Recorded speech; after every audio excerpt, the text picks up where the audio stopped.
মুখ্যমন্ত্ৰীয়ে কংগ্ৰেছৰ মিটিঙত কি কথা কোনে পাতিছে এইবিলাক নিকৃষ্ট কথাক লৈ মানুহ লগাইছে যোনে খবৰ দিছে বুলি কৈছে তেওঁলোকৰ ৰুচি নাই আৰু যাৰ যোনে খবৰ পাইছো বুলি কৈছে তেওঁলোৰো একচুয়ালি ৰুচি সম্পন্ন ব্যক্তি নহয় এতিয়া মই মাননীয় মুখ্যমন্ত্ৰী মহোদয়ক ক'ব বিচাৰিছো দুটা কথাৰ ওপৰত এতিয়া তেখেতে কৈছে যে 3 কোটি গছপুলি আকৌ ৰুব মুখ্যমন্ত্ৰী খুদিছো ইয়াৰ আগতে যে গছপুলি ৰুইছিলে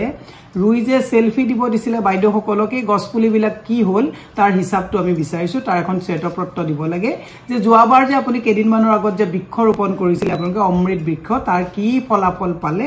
অসমৰ ৰাইজক জনাব লাগে দ্বিতীয় কথাত মুখ্যমন্ত্ৰীয়ে কৈছে 2041ত মুছলমানৰ সংখ্যাগৰিষ্ঠ ৰাজ্য হ'ব মুখ্যমন্ত্ৰীক মই এটা কথা ক'ব বিচাৰিছো আপুনি এইবিলাক কথা কৈ ভয়ভীতি দেখুৱাই থকাতকৈ মই মহিলা কংগ্ৰেছৰ সভানেত্ৰী হিচাপে মুখ্যমন্ত্ৰীক সুধিব বিচাৰিছো যে 41ত কি হ'ব সেই কথা আপুনি কৈছে কিন্তু আজি 24ত পাকঘৰত কম দামত শাকপাচলি আৰু খাদ্য সামগ্ৰী অসমৰ মহিলাই কেতিয়া পাব তাৰ উত্তৰ মুখ্যমন্ত্ৰীৰ পৰা বৰ বিচাৰিছো আজিৰ তাৰিখত মুখ্যমন্ত্ৰীৰ পৰা বিচাৰিছো যে আমাৰ মেধা ল'ৰা-ছোৱালীসকল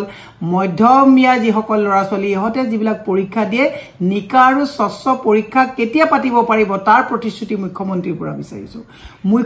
পৰা বিচাৰিছো যে 5 লাখকৈ চাকৰি দিম বুলি কোৱা মুখ্যমন্ত্ৰীয়ে আজি কুপতি কিয় চাকৰি ল'ৰা-ছোৱালীক দিব পৰা নাই তাৰ প্ৰশ্নৰ উত্তৰ বিচাৰিছো যিখিনি চাকৰি দিছে এইখিনি তেনেই সামান্য কাৰণ আজি তাৰিখত বিজেপি চৰকাৰ আহাৰ পিছত বৰ্তমান অসমত নিবনুৱাৰ মানে যুৱক যুৱতীৰ সংখ্যা অত্যাধিক মাত্ৰাত বৃদ্ধি হৈছে মুখ্যমন্ত্ৰীক মই এটা কথা ক'ব বিচাৰিছো যে ৰোগীক কম দামত ঔষধ আপুনি কেতিয়া দিব পাৰিব এই কথাবিলাকত কথা পাতক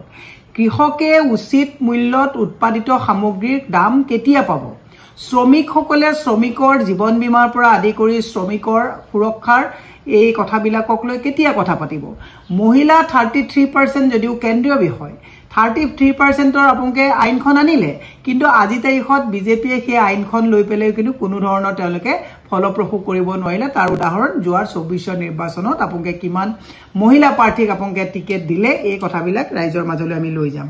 বানপানীক আপোনালোকে ৰাষ্ট্ৰীয় সমস্যা হিচাপে ডাবল ইঞ্জিন চৰকাৰে কিয় আজি তাৰিখত মানে ঘোষণা কৰিব নোৱাৰিলে আৰু ৰাষ্ট্ৰীয় সমস্যা হিচাপে বানপানীক লোৱাৰ পৰিৱৰ্তে প্ৰত্যেকখন ৰাজ্যত বানপানীত যিমান শকত পৰিমাণৰ ধন পায় কিয় অসম বঞ্চিত হ'ল ইয়াৰ উত্তৰ মুখ্যমন্ত্ৰী আমাক দিব লাগে অসমখন আজি তাৰিখত উন্নয়নৰ ক্ষেত্ৰত 28খন ৰাজ্যৰ ভিতৰত 23 নম্বৰলৈ অনুন্নীত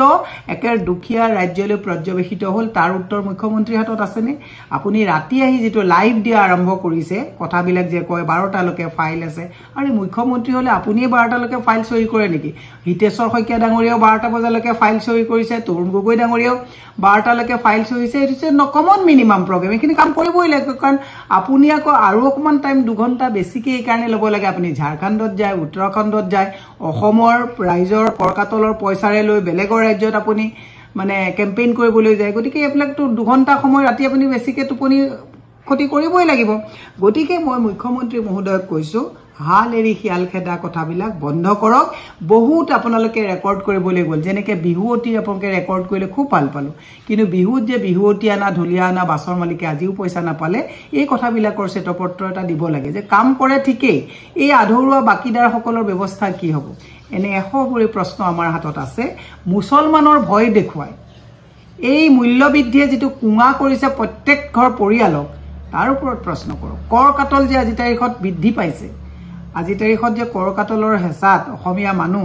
একেবাৰে মানে সুখিত অৱস্থালৈ গৈছে এই কথাবিলাকত কথা পাতক মুছলমান আৰু হিন্দুৰ চশমা পিন্ধাই ৰাজনীতি কৰাটো সংবিধানিক আপোনাক যেটো দায়িত্বত দিয়া আছে অত্যন্ত দুৰ্ভাগ্যজনক কথা গতিকে মুখ্যমন্ত্ৰীক কৈছো হাল এৰি খিয়াল খেদাৰ আগত আকৌ আপোনালোকে 3 কোটি গছপুলি ৰুই এই বেবেৰিবাং কথাবিলাক কৰাৰ আগত আগৰ অমৃত বৃক্ষৰ কি অৱস্থা হ'ল তাৰ এখন আপোনালোকে কত গছপুলি হ'ল